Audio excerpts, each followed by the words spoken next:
Assalamualaikum warahmatullahi wabarakatuh. Perkenalkan, nama saya Ginatul Jannah dengan NIM 2314040081. Baiklah, di sini saya akan sedikit menjelaskan tentang rancangan pembelajaran matematika dengan Ibu dosen pengampu Ibu Nita Putri Utami MPD.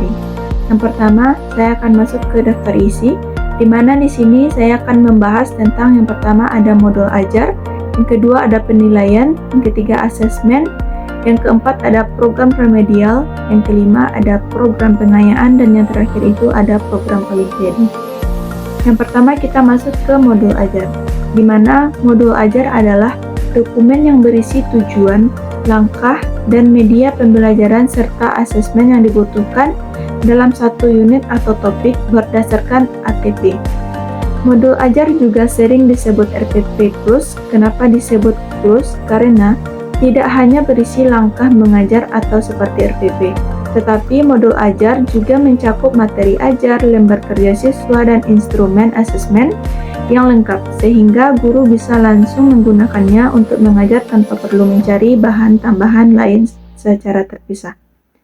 Selanjutnya kita masuk ke komponen modul ajar. Yang pertama itu ada informasi umum, di mana terdapat di dalamnya ada identitas modul, kompetensi awal, profil pelajar Pancasila, sarana dan prasarana, model dan pendekatan pembelajaran, model pembelajaran. Yang kedua ada kompetensi inti, di mana terdapat di dalamnya ada tujuan pembelajaran, pemahaman bermakna, pertanyaan pemantik, kegiatan pembelajaran, asesmen, serta pengayaan dan remedial. Yang terakhir itu ada lampiran, di mana di dalamnya terdapat lembar kerja peserta didik atau LKPD, bahan bacaan guru dan peserta didik atau ringkasan materi, glosarium atau daftar istilah matematika, serta daftar pustaka. Selanjutnya kita masuk ke tujuan dan kegunaan modul ajar, di mana tujuan modul ajar ini adalah untuk memandu guru melaksanakan pembelajaran agar selaras dengan capaian pembelajaran atau CP. Yang kedua, menyediakan perangkat ajar yang adaptif atau bisa disesuaikan dengan kondisi siswa nantinya. Yang ketiga, memudahkan guru dalam evaluasi karena instrumen asesmen sudah disiapkan sejak awal. Kegunaan dari modul ajar ini yang pertama itu ada efisiensi waktu. Sekali dibuat dengan lengkap, modul bisa digunakan berulang kali dengan sedikit modifikasi. Yang kedua, fokus pada siswa. Karena materi dan soal sudah siap, guru bisa lebih fokus memfasilitasi diskusi dan membantu siswa dalam kesulitan. Yang ketiga itu ada standarisasi kualitas, yaitu menjaga kualitas pengajaran tetap baik meskipun guru pengampu berganti. Selanjutnya itu kita masuk ke contoh modul ajar, di mana ini ada terdapat contoh. Di dalamnya itu ada informasi umum, identitas modul, kompetensi awal, profil pelajar Pancasila, sarana dan prasarana, model dan pendekatan pembelajaran, model pembelajaran. Yang kedua itu ada kompetensi inti, di mana di dalamnya itu terdapat ada tujuan pembelajaran, pemahaman bermakna, pertanyaan pemantik, kegiatan pembelajaran. Seterusnya itu ada asesmen, ada pengayaan, ada remedial, serta terakhir itu ada daftar pustaka. Selanjutnya, di dalam modul ajar ini juga ada terdapat lampiran, di mana lampiran ini di dalamnya terdapat observasi, di mana observasi ini membahas tentang format observasi aktivitas kelompok, yang di mana di dalamnya ada nama siswa, keaktifan, mengidentifikasi, mengukur dan menghitung kerjasama, dan total skor. Di sini juga terdapat rubrik penilaian observasi aktivitas kelompok, yang dimana di sini membahas tentang aspek yang dinilai, skor yang sangat baik, skor yang baik, skor yang cukup, dan skor yang kurang. Selanjutnya itu ada presentasi, di mana di dalamnya juga terdapat nama kelompok, kejelasan presentasi, ketetapan konsep, kemampuan menjawab pertanyaan, penguasaan materi, sikap dan komunikasi, serta total skor. Dan di dalamnya juga terdapat rubrik penilaian presentasi yang menilai tentang aspek yang dinilai, skor yang sangat baik, skor yang cukup, dan skor yang kurang.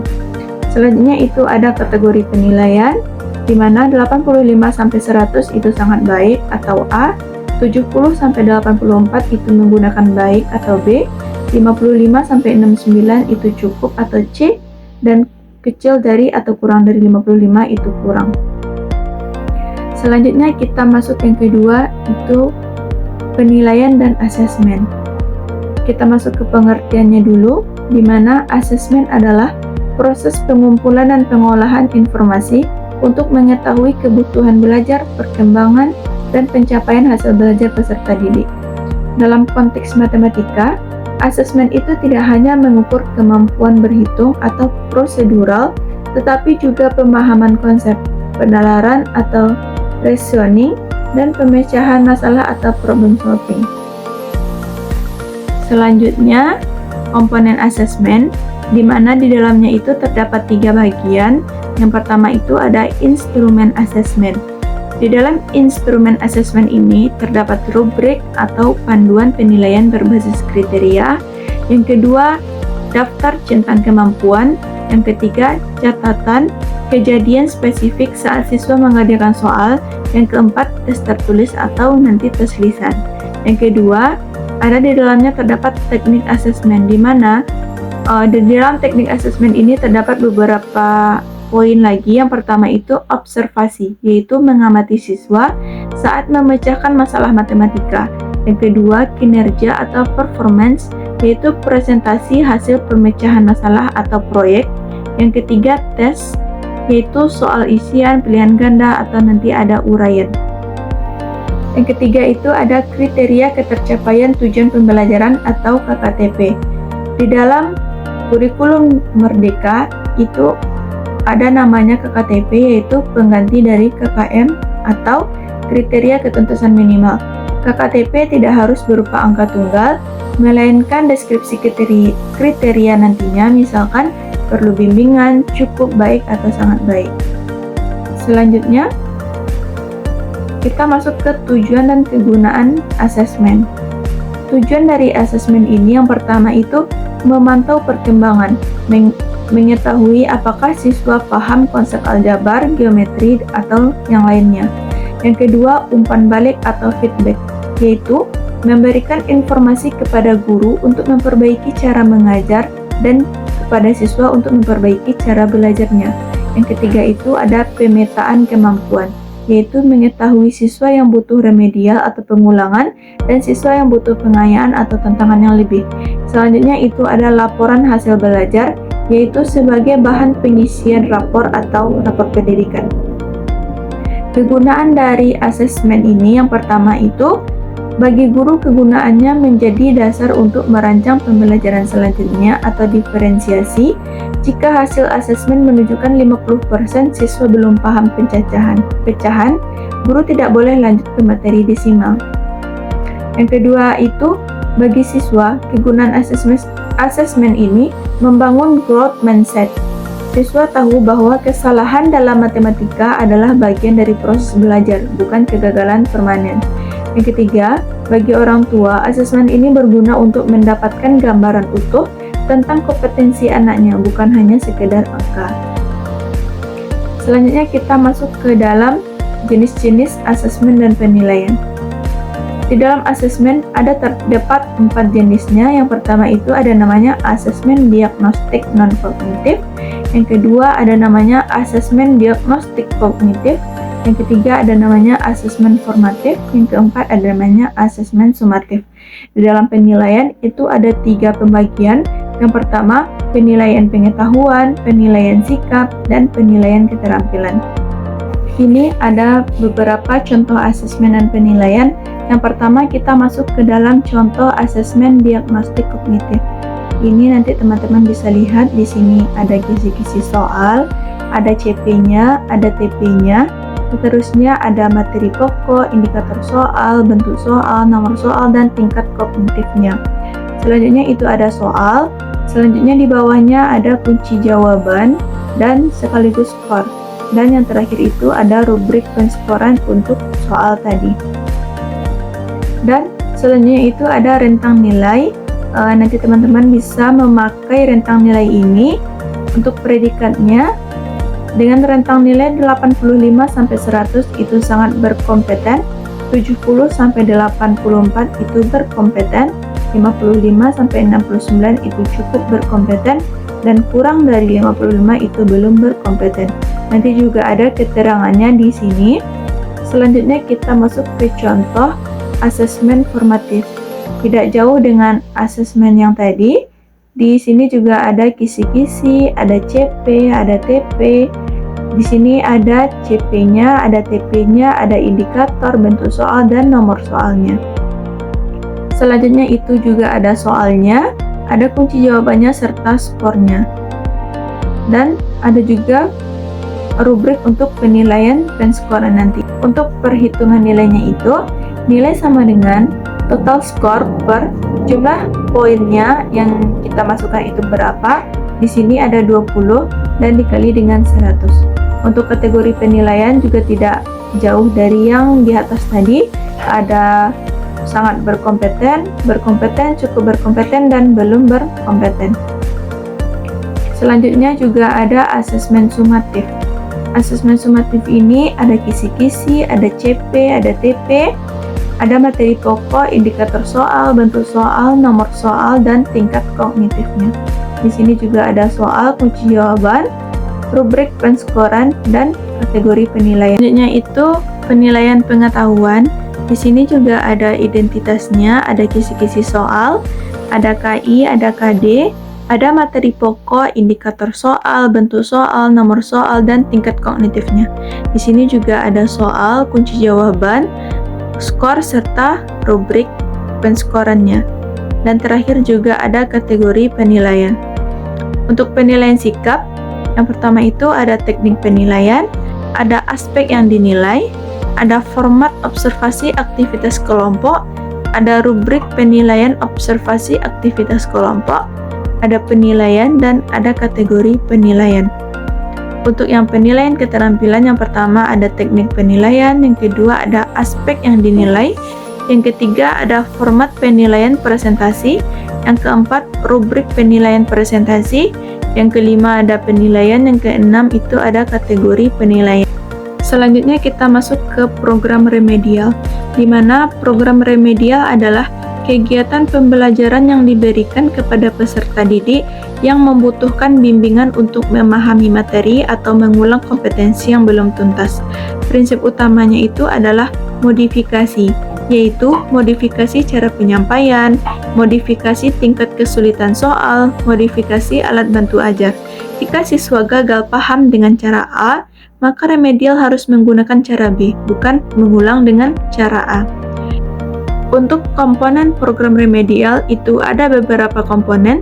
Yang pertama ada identitas, di mana di dalamnya mencakup kelas, mata pelajaran, atau materi per bab. Yang kedua target peserta didik, yaitu daftar nama siswa yang belum mencapai KKTP. Yang ketiga identifikasi masalah, yaitu analisis spesifik di bagian mana siswa tersebut lemah, misalnya lemah di konsep dasar atau lemah di ketelitian hitung. Yang keempat, bentuk kegiatan remedialnya, yaitu metode yang dipilih. Ada contohnya bimbingan individu, tutor sebaya, atau juga penyederhanaan. Selanjutnya itu ada waktu pelaksanaannya, kapan remedial ini dilakukan, di luar jam atau di saat jam pelajaran.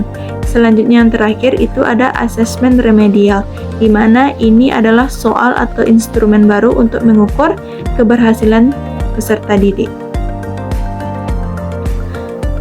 Adapun tujuan dari program remedial, yang pertama itu menuntaskan capaian pembelajaran atau CP, yaitu memastikan siswa mencapai kompetensi minimum yang ditetapkan. Yang kedua, memperbaiki miskonsepsi, yaitu dalam matematika sering terjadi salah konsep, misalnya menganggap min 5 lebih besar dari min 2 karena angkanya 5. Remedial bertujuan meluruskan ini. Yang ketiga itu membangun rasa percaya diri, yaitu membantu siswa menyadari bahwa mereka bisa matematika jika diberi waktu dan metode yang tepat. Selanjutnya itu ada kegunaan dari program remedial. Bagi guru, kegunaan program remedial ini yaitu sebagai evaluasi metode mengajar. Jika 70% siswa remedial, berarti cara mengajar klasikal sebelumnya itu kurang efektif. Bagi siswa, kegunaan program remedial ini yaitu memberikan kesempatan kedua untuk belajar dengan kecepatan pace mereka sendiri tanpa tekanan kelas reguler. Bagi sekolah, kegunaan program remedial ini yaitu menjamin mutu lulusan dan Bagi sekolah, kegunaan program remedial ini yaitu menjamin mutu lulusan dan meminimalisir kesenjangan akademik antar siswa. Selanjutnya kita masuk ke contoh remedial. Di sini teman-teman bisa lihat ini ada contoh dari remedial. Yang pertama itu ada identitas, ada jenis sekolah, mata pelajaran, materi, kelas, dan bentuk soalnya. Yang kedua ada informasi umum, di mana di dalam informasi umum ini terdapat CP, TP. Selanjutnya itu ada kisi-kisi soal ulangan. Nanti ini akan diberikan kepada siswa kisi-kisi soal ulangan ini, di mana terdapat elemen, TP, indikator soal, level kognitif, nomor soal, dan skornya. Selanjutnya itu ada soal ulangan harian. Soalnya seperti ini. Selanjutnya itu ada kunci jawaban, skor, serta rubrik untuk penilaian remedial. Serta terakhir itu nanti ada data nilai ulangan harian siswa, mana yang tuntas dan mana yang tidak tuntas. Selanjutnya itu ada analisis hasil ulangan harian, yaitu statistik deskriptif, yaitu menganalisis ketuntasan belajar siswa. Selanjutnya kita masuk ke program pengayaan, di mana program pengayaan adalah kegiatan pembelajaran yang diberikan kepada peserta didik yang telah mencapai atau melampaui kriteria ketercapaian tujuan pembelajaran atau KKTP sebelum waktu yang ditentukan habis. Prinsip utamanya adalah pendalaman dan perluasan, bukan sekedar penambahan jumlah soal. Siswa sudah selesai mengerjakan 10 soal rutin dan guru memberikan 1 soal tantangan atau HOTS untuk proyek mini. Selanjutnya ada komponen program pengayaan, di mana ada beberapa komponen yang ada di dalam program pengayaan ini. Yang pertama itu ada identitas seperti kelas, materi, dan nama sekolah. Yang kedua ada target peserta didik, di mana di dalamnya terdapat daftar nama siswa yang nilai asesmen formatif atau sumatifnya di atas rata-rata, misalnya di atas 85 atau predikat sangat baik. Yang ketiga, bentuk pengayaan, yaitu belajar mandiri seperti membaca materi fase selanjutnya, proyek khusus seperti penerapan matematika di dunia nyata, tutor sebaya seperti mengajari teman yang remedial. Ini sangat memperkuat pemahaman konsep. Yang keempat itu soal HOTS atau olimpiade seperti pemecahan masalah non-rutin. Dan yang terakhir itu ada materi atau sumber, yaitu di dalam itu terdapat belajar, ada buku tingkat lanjut, artikel, atau video sejenisnya. Selanjutnya kita masuk ke tujuan program pengayaan, di mana tujuan dari program pengayaan ini adalah mengoptimalkan potensi, yaitu memfasilitasi siswa berbakat agar berkembang sesuai kapasitas maksimalnya. Yang kedua, mencegah kebosanan, yaitu siswa cepat yang tidak diberi aktivitas cenderung bosan dan bisa mengganggu kelas. Pengayaan ini dapat memberi mereka kesibukan yang produktif. Yang ketiga, melatih berpikir tingkat tinggi atau HOTS, yaitu mengasah kemampuan analisis, evaluasi, dan kreasi C4-C6 dalam taksonomi Bloom. Selanjutnya itu ada kegunaan program pengayaan, di mana kegunaan bagi siswa program pengayaan ini mendapatkan kepuasan intelektual dan kesiapan untuk mengikuti kompetensi seperti OSN atau jenjang pendidikan lebih tinggi. Bagi guru, kegunaan program pengayaan ini adalah memudahkan manajemen kelas atau siswa cepat punya kegiatan. Guru bisa fokus ke siswa yang remedial. Bagi teman-teman yang lain, kegunaan dari program pengayaan ini adalah jika menggunakan metode tutor sebaya, pengayaan ini dapat membantu siswa lain yang kesulitan dalam materi yang nantinya diremedialkan.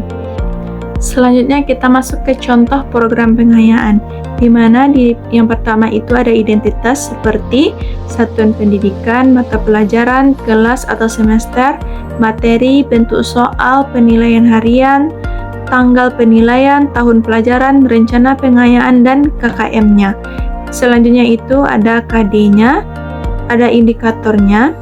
Selanjutnya itu ada nama-nama siswa dengan nama-nama yang remedial dan pengayaan. Selanjutnya ada tabel tes pengayaan, di mana ini terdapat di dalamnya nama siswa, nilai ulangan, bentuk pelaksanaan pembelajaran, nilai tes pengayaan, dan keterangan.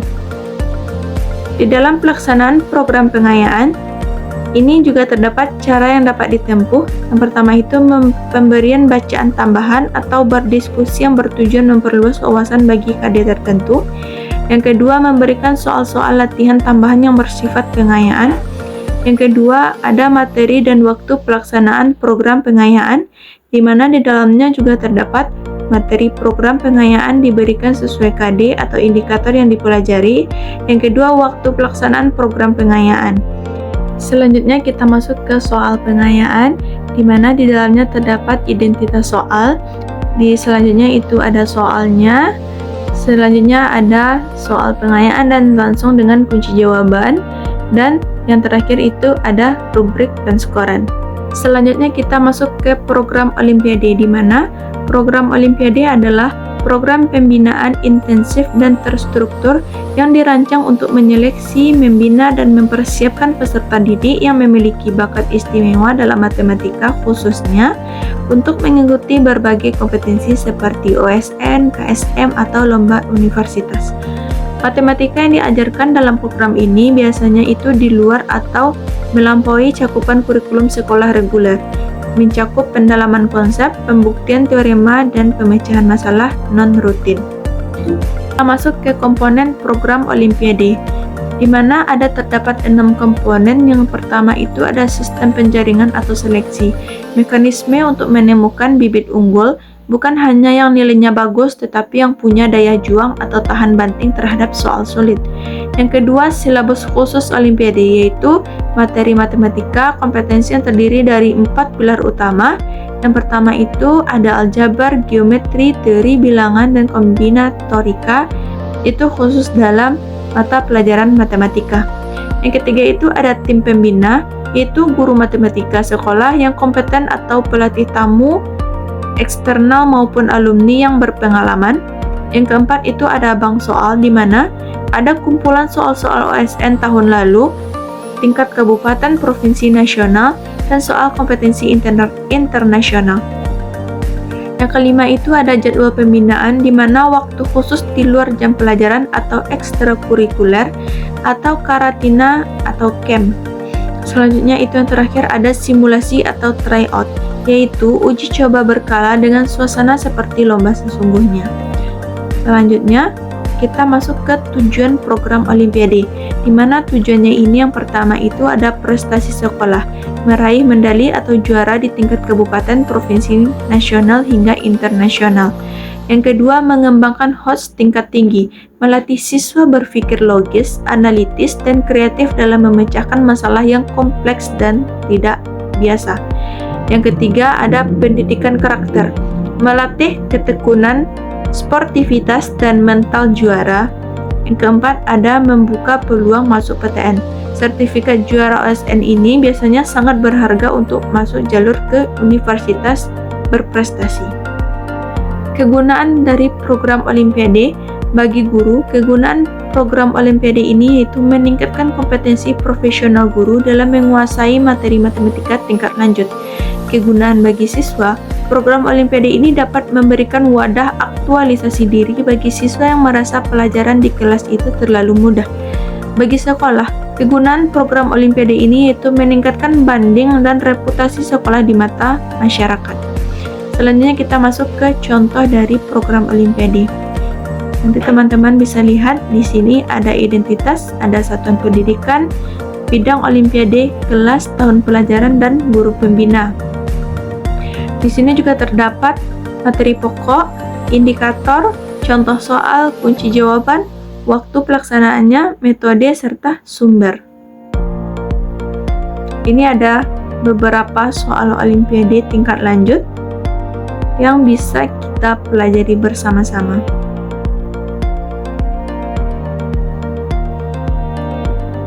Mungkin sekian materi dari saya. Terima kasih atas perhatiannya. Wassalamualaikum warahmatullahi wabarakatuh.